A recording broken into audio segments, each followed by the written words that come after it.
ஸ்வஸ்ய ஸ்ரீ விஸ்வாவசு வருஷம் உத்தராயணம் சிசிர ருது மாசி மாதம் 5ஆம் நாள் பௌமவாசரம் செவ்வாய்க்கிழமை சாந்திரமான மாக மாத பகுல அமாவாசையை கிருஷ்ணபக்ஷ அமாவாசையை திதி இன்று மாலை 5:55 வரை, அதன் பின் சாந்திரமான பால்குண மாத சுக்லபக்ஷ பிரதமை திதி அவிட்ட நட்சத்திரம் இன்று இரவு 9:45 வரை, அதன் பின் சதய நட்சத்திரம் பரிகநாம யோகம் நாகவா நாமகரணம்.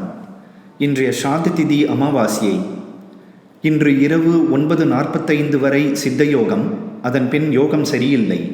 இன்று போதாயன இஷ்டி மற்றும் கலியுகாதி ஷண்ணவதி தர்ப்பணம் அல்லது ஸ்ராத்தம்.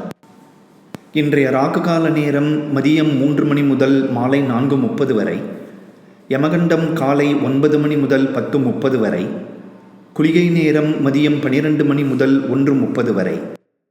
சந்திராஷ்டம விபரம்: மிருகசீரிஷ நட்சத்திரம் 3-4ஆம் பாதங்கள், திருவாதிரை நட்சத்திரம் அனைத்து பாதங்கள், புனர்பூச நட்சத்திரம் 1-2-3ஆம் பாதங்களுக்கு இன்று காலை 9:25 வரை சந்திராஷ்டமம். அதன்பின் புனர்பூச நட்சத்திரம் 4ஆம் பாதம், பூச நட்சத்திரம் அனைத்து பாதங்கள், ஆயில்ய நட்சத்திரம் அனைத்து பாதங்களுக்கும் பிப்ரவரி 19ஆம் தேதி மதியம் 3:35 வரை சந்திராஷ்டமம். சுபமஸ்து.